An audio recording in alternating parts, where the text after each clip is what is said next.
Welcome, seniors. Can you believe it? You're here.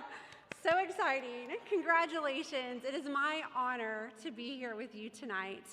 I know that you've invested a lot of yourself to be in these seats. As a matter of fact, I was kind of curious and did the math. Over the past 13 years, you've spent around 3,510 days of your life to be where you are right now. That's a lot invested into this moment. It's over 42,000 hours sitting, listening, and learning. So my gift to you tonight is going to be a short speech. I'm not going to go over my allotted time. So when Mr. Sadler, yeah, right? Who wants that? When Mr. Sadler first approached me about speaking tonight, I was very honored, but I almost politely declined because I have a son who will be sitting in your seat as a graduating senior on Friday night. And you guys can agree with me that senior week is insane, right? So I almost said no, but the more I thought and prayed about it, the more I thought of all the years to speak hopefully life and encouragement to you, this was the perfect one. Because my heart has been very tender and aware of each of you as I've watched my own son in his journey this year. You guys have experienced something historic. You are the only class in history who has spent your entire senior year learning to navigate through a global pandemic, political controversy and unrest, and catastrophic crazy snowstorms, just to name a few things.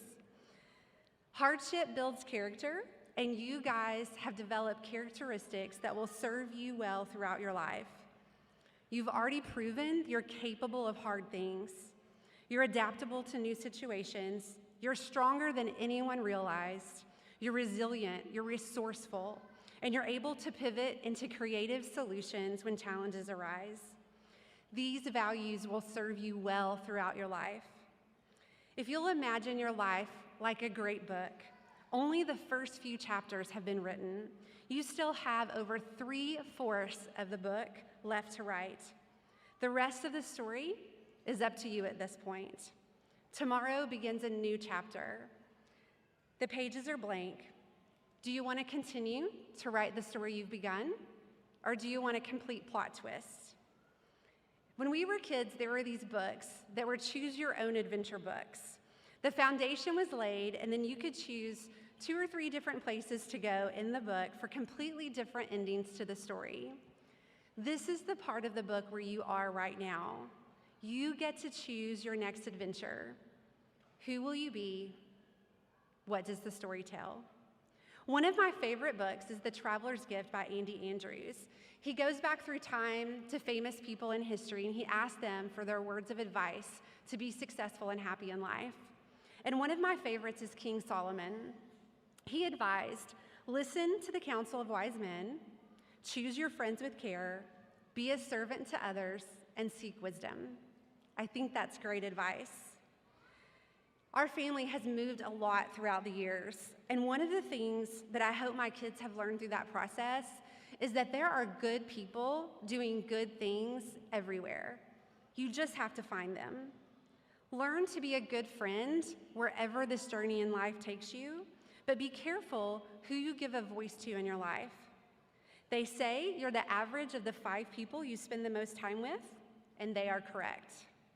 Find friends who will help you be the person you desire to be in the future, who have a dream and a passion to be better themselves and for you.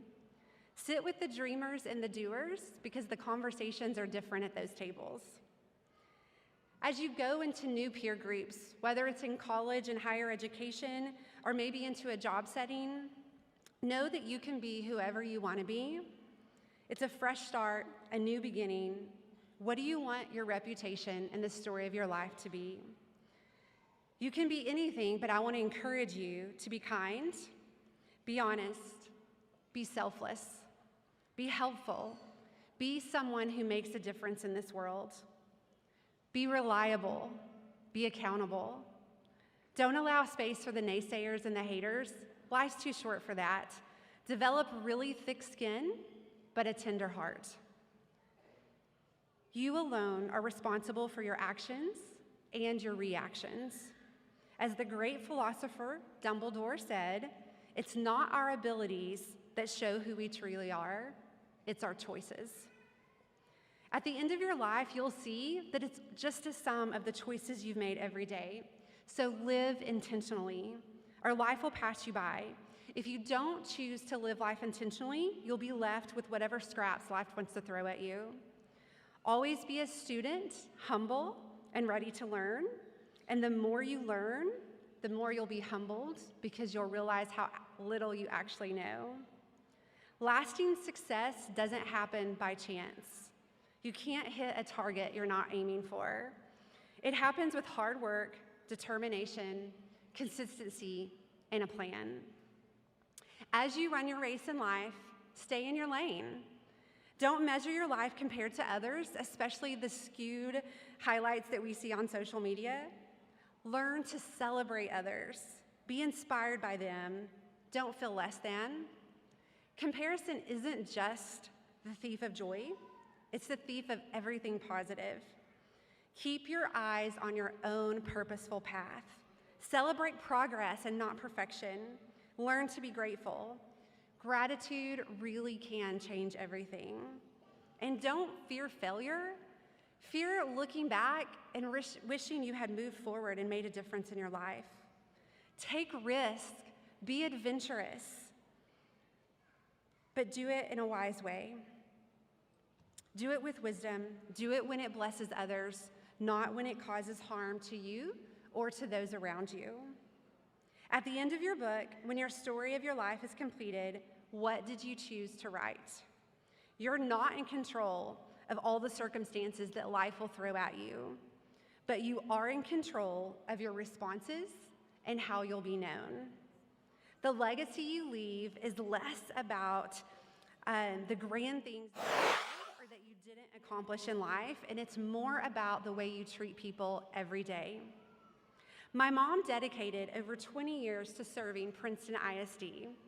This sign still hangs in her home, and if I'm not mistaken, it hung in her office previously before that. And it's a quote by Dr. Hartzell Wilson. It guided her life, and I think it should guide ours too. Tomorrow and every day after is the beginning of a new day. God has given me this day to use as I will. I can waste it or use it for good. But what I do today is important because I'm exchanging a day of my life for it. When tomorrow comes, this day will be gone forever, leaving in its place something that I have traded for it. I want it to be gain and not loss, good and not evil, success and not failure, in order that I shall not regret the price that I have paid for it. So, as you write the next line in your story, the next chapter of your book, remember these things and choose well. Write an amazing story.